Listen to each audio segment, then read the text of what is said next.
Nó cũng là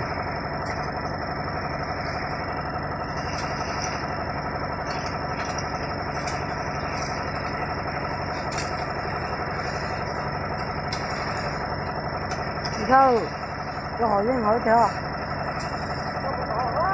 được á cái này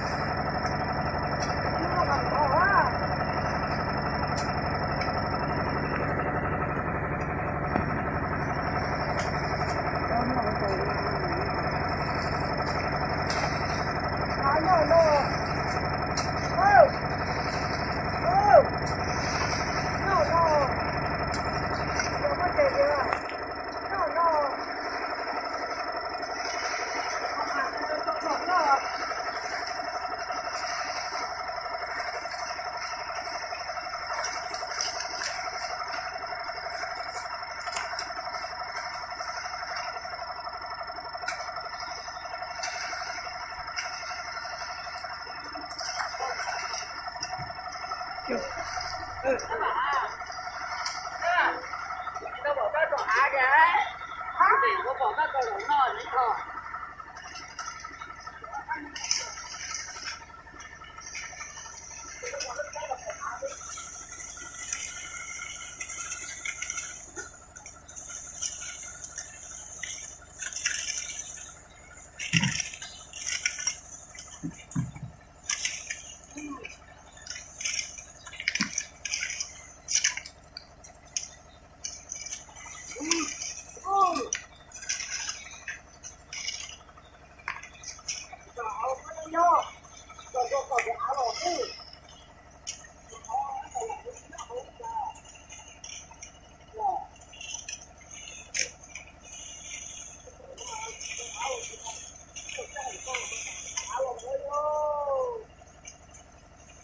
cũng mất thay trò YouTube nè.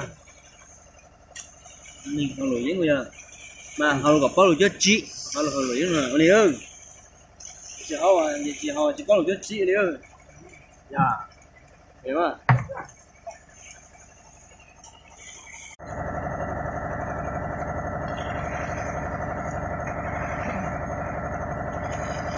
dạ